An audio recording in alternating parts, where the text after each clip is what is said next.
Now you might notice that this episode of Just Make Game looks a little bit different than it usually does, and we're going to tell you why in just a second.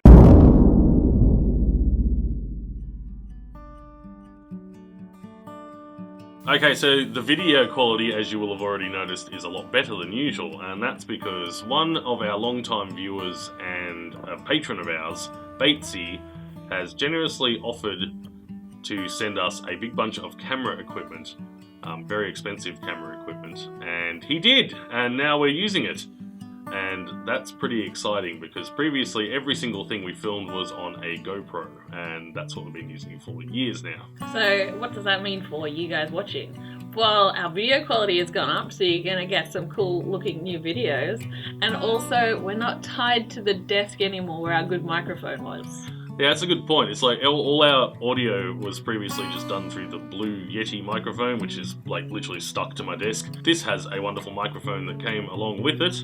Insert shot of camera and equipment here. But it means that we can actually move around and actually have still decent audio, which is lovely. It's good because our videos are getting a bit formulaic. Yeah, they were getting a bit stale and a bit too samey for our liking. And that wasn't good not only for watching, but just for making as well, because I was sort of dreading making another video every month, to be honest. It's, we're kind of doing the same thing every time. Same shot, putting the camera in the same spot, and saying the same sort of thing every time, which is basically amounts to, oh, we've done some work this month, but there's still lots to do.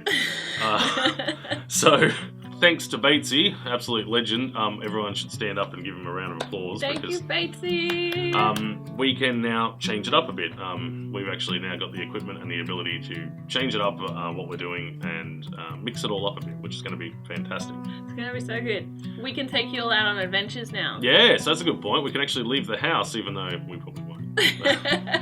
Alright, yes, the game. I almost forgot. Here's what we're doing with the game. Come along with me, let's see where the magic happens.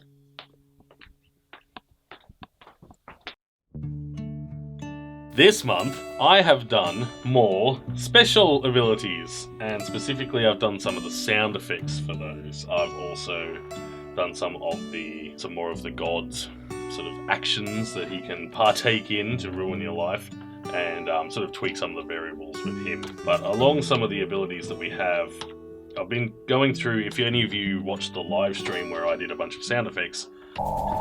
So spooky. I did sound effects for the Tesla effect and a bunch of other special abilities as well. And I've gone through and actually implemented those in the game. So if I can get to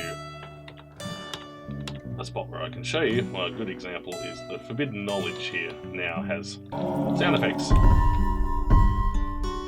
Which is that's basically a homing ability that shoots out a bunch of little balls that end up floating around, and if there is an enemy to chase after within a radius, then it does, otherwise it just kind of lazily follows the player around. All these abilities will eventually all have sound effects for them, but that's kind of my main thing I've been doing lately, is kind of, we've got a lot of things in that are in the game, but they're not totally finished. So they don't have sound effects, some of them are missing, certain graphics and things like that. So I've been going through and sort of filling all those out so that then I can start moving on to the next thing, which is definitely the god, and getting him working 100% how I want to. But it's all going very well. It's just pretty slow at the moment getting this all. It's a lot of going back through what I've already done. So all the specials are basically working, but now they need sound effects and graphics and little fancy bits to sell it. So lots of particle effects and lighting effects and things like that. So it's basically going back through all of those and iterating through and giving them all the bits that they need to get done up so that everything looks nice and actually looks like a proper finished game instead of something like this where there's debug text all over the screen and vision cones visible and that sort of thing. The enemy AI is all totally done and ready to go, so the enemies at the moment are still just the one little fella, but we have a whole bunch of other enemies that are all basically done, all the sprite work for them, and after the gods is mostly in and mostly complete and does what he needs to do, then I will go back through and I will actually pop all the other enemies in. So this is something like a lot of this game so far, where there's periods of not much progress at all, not much visible progress, and then we will go through and I'll quickly add quite a few enemies. Same with the next level types, that'll be added in very sort of quickly, and it'll sort of suddenly be a whole burst of activity and you go, oh wow, look at almost all this progress. But this is what all these sort of months in between are, is it's just lots of little playing around and getting everything working and all the underlying systems working and doing things like filling in sound effects. And then everything all comes out in one big burst. So that's kind of where I'm at the moment. Alright everyone, welcome to my side of the desk for once. So this month I was working on some new objects for our water kind of level.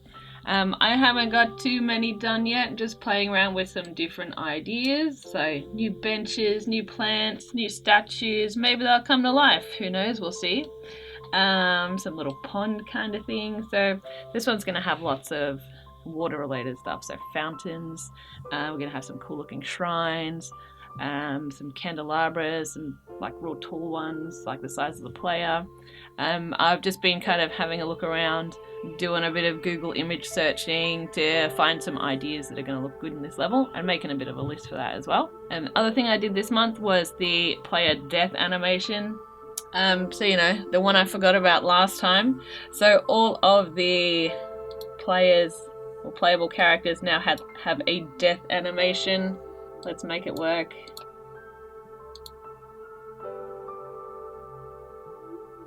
Now my favorite one is definitely, let's find him, the archaeologist. His hat comes off, super cute. Yeah, so I finished that up for all the playable characters, so I think now all their animations are done. We might come across something else we need in the future, but for now they're finished.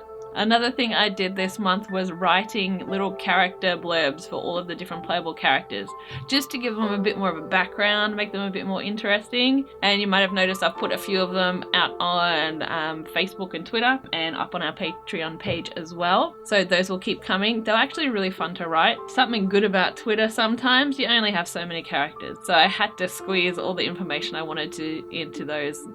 How many characters are on Twitter? I don't even know anymore. They expanded it. I've got no idea. Well, that's really about all we've done for this month, and that's about it for the video. We just got a little bit to talk about in terms of what's happening in the coming month. So there probably will not be a video for you guys next month because we are going away on our week-long LARP adventure with Swordcraft. So we do this, you will have noticed if you're a long-term viewer, that every about 6 months or so there is a video that comes out that says there's no video this month, and we kind of don't have anything to show. Just going to go ahead and say it in advance, there will not be a video next month. For our patrons, I'm going to pause the funding for next month, so you're not paying for nothing. Everything will resume the month afterwards. This event takes about a week to actually out there camping and doing our fun LARP adventure. But we always end up spending the rest of the month actually getting ready for it and making stuff and, you know, making costumes and stuff like that to actually go. So we never really end up getting much work done anyway. So even if we did make a video, it'd be pretty dull. Yeah, lots of props to make and lots of stuff to organise. This episode of Just Make Game presented in Batesy Vision.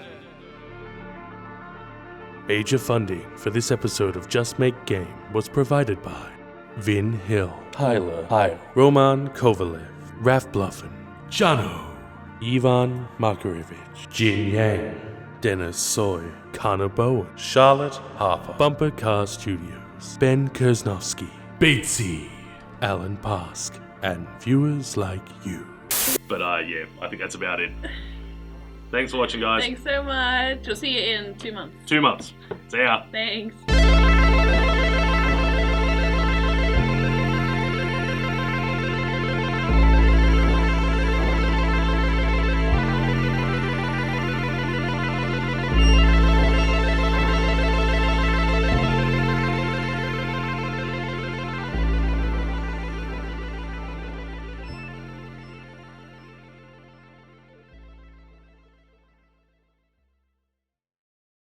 Franco Cozzo. 6555. Are you feeling tired? Weary from all your adventuring? Well, you need something to eat. You need some meat. So come on down to Uncle's, where I got all the meat you could ever need. We've got a Stallion chorizo, Only 4 coppers. We've got Tillian salami. Only 4 coppers. And traditional air-dried dwarven dro wars. 6 coppers. Located in the dwarven quarter. So come on down to Uncle's, and just remember, if you need to eat, you need some meat.